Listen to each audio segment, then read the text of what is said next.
SBI में एक बार पैसा जमा करने पे हर महीने होगी फिक्स्ड इनकम।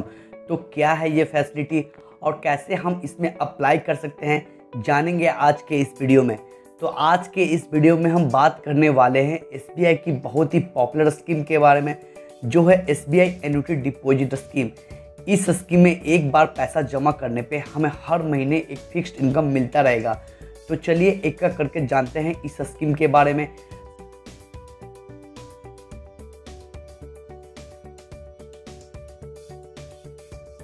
सबसे पहले जानते हैं आखिर एसबीआई एन्युटी डिपॉजिट स्कीम है क्या।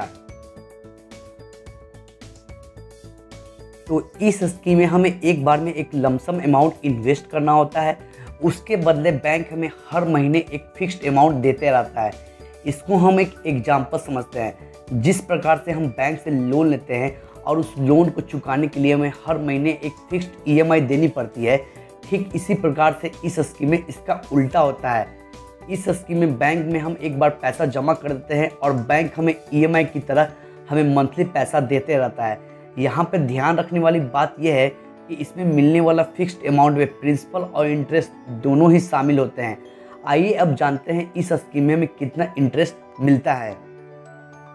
तो हमें जो इंटरेस्ट एसबीआई की फिक्स्ड डिपॉजिट पे मिलता है, वही सेम इंटरेस्ट हमें एसबीआई एन्युटी डिपॉजिट स्कीम में भी देखने को मिलता है।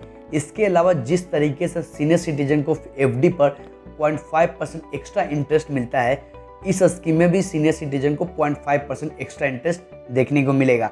इसके अलावा अगर कोई एसबीआई का स्टाफ है या एसबीआई से पेंशन रिसीव करते हैं, तो उन्हें भी इस स्कीम के तहत 1% एक्स्ट्रा इंटरेस्ट देखने को मिलेगा। हम इस स्कीम में जिस महीने में अपना इन्वेस्टमेंट करते हैं, उसके अगले महीने से हमें इनकम मिलना शुरू हो जाता है। फॉर एग्जाम्पल, अगर हम इस स्कीम में जुलाई के महीने में इन्वेस्ट करते हैं, तो हमारी इनकम अगस्त के महीने से शुरू हो जाएगी। आइए अब जानते हैं कि हमें कितने पैसा जमा करने पे हमें कितना इनकम मिल सकता है। तो इसके लिए हम एसबीआई एन्युटी डिपॉजिट कैलकुलेटर का इस्तेमाल करेंगे। सबसे पहले कैलकुलेटर में पूछा जा रहा है डिपॉजिट अमाउंट के बारे में। तो हम यहाँ पे एग्जांपल पर्पस के लिए 1 लाख रुपया डिपॉजिट अमाउंट चूज कर लेते हैं। उसके बाद हमसे पूछा जा रहा है पे आउट फ्रीक्वेंसी के बारे में। तो हमें यहाँ पे मंथली इनकम चाहिए, इसलिए हम यहाँ पे मंथली चूज कर लेते हैं। आप अपने हिसाब से इसे बदल भी सकते हैं। अब हमसे पूछा जा रहा है पेमेंट पीरियड के बारे में। तो हमें 5 साल तक फिक्स्ड इनकम चाहिए, इसलिए हम यहाँ पे 5 साल इंटर कर देते हैं। आप चाहें तो इसे घटा भी सकते हैं और बढ़ा भी सकते हैं। इसके बाद हमसे पूछा जा रहा है इंटरेस्ट रेट के बारे में।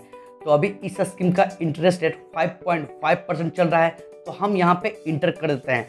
अब आपसे पूछा जा रहा है कंपाउंडिंग के बारे में। तो हम यहाँ पे क्वार्टरली चूज कर लेते हैं। अब आपको कैलकुलेट करके देखना होगा। तो हमें मंथली पेमेंट दिखाई दे रहा है, जो कि है 1908 रुपये।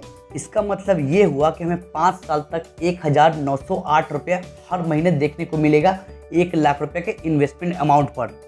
अगर हम अपना डिपॉजिट अमाउंट 1 लाख रुपये से बढ़ाकर 5 लाख रुपया कर देते हैं और बाकी सभी चीज़ों को एज इट इज छोड़ देते हैं, तो हमें हर मंथ 9,544 रुपया 5 सालों तक मिलेगा।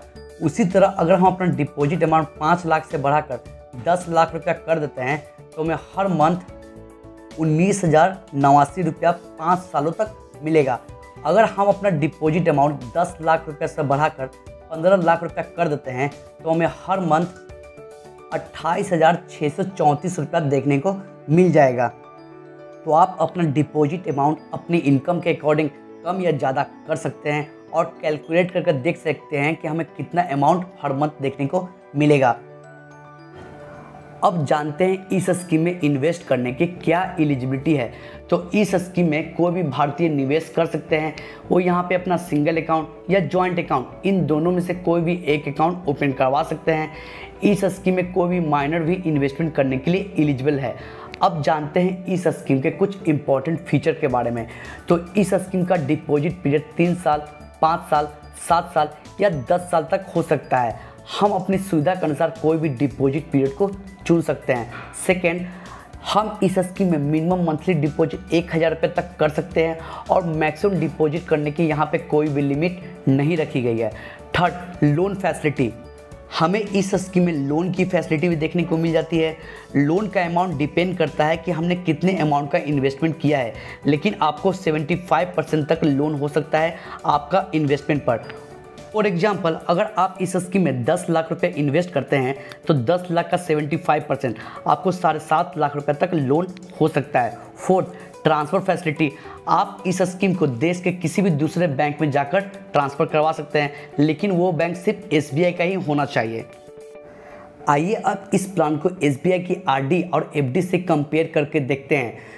SBI की RD स्कीम में हमें मंथली पेमेंट करना होता है, FD में हमें लमसम अमाउंट इन्वेस्ट करना होता है, वहीं एन्युटी प्लान में भी हमें एक बार में लमसम अमाउंट इन्वेस्ट करना होता है। SBI में की RD में हमें जो कॉर्पस मिलता है वो मैच्योरिटी के टाइम पे मिलता है, वहीं FD पे भी हमें कॉर्पस मैच्योरिटी के टाइम पे मिलता है, लेकिन एन्युटी प्लान में हमें मंथली EMI के रूप में हर महीने इनकम देखने को मिल जाता है। वैसे तो ये तीनों स्कीम अपनी जगह पे काफ़ी ज़्यादा फ़ायदेमंद है, लेकिन अगर हम यहाँ पे एन्युटी प्लान को देखें, अगर हमारे पास इतना बड़ा कैपिटल हो और उसके बदले हम मंथली इनकम चाहते हैं तो ये एन्युटी प्लान हमारे लिए बेस्ट है। ज़्यादातर लोग इस प्लान में इन्वेस्टमेंट रिटायरमेंट के बाद करते हैं, जिससे कि उन्हें पेंशन की तरह मंथली बेसिस पे पैसा मिलते रहे और उनका जो भी एक्सपेंस है वो फुलफिल होते रहे। तो आज के इस वीडियो में हमने जाना SBI एन्युटी डिपॉजिट स्कीम के बारे में, उसके इंटरेस्ट रेट के बारे में। हमने कैलकुलेटर पे कैलकुलेट करके देखा कि हमने कितने अमाउंट इन्वेस्ट करने पे कितना रिटर्न देखने को मिले जाएगा। इसकी एलिजिबिलिटी को हमने समझा, उसके बाद हमने इसके एक्स्ट्रा फीचर के बारे में भी जाना। तो आपको ये स्कीम कैसी लगी हमें कमेंट बॉक्स में ज़रूर बताइएगा। अगर आपको इससे जुड़ी कोई भी क्वेरी है तो आप हमें कमेंट बॉक्स में हमसे पूछ सकते हैं। उम्मीद करता हूँ आपको ये वीडियो पसंद आया हो। अगर वीडियो पसंद आया हो तो हमारे चैनल को लाइक करें, शेयर करें और सब्सक्राइब करें। मिलते हैं इन्वेस्टमेंट के ऐसे ही नए वीडियो में।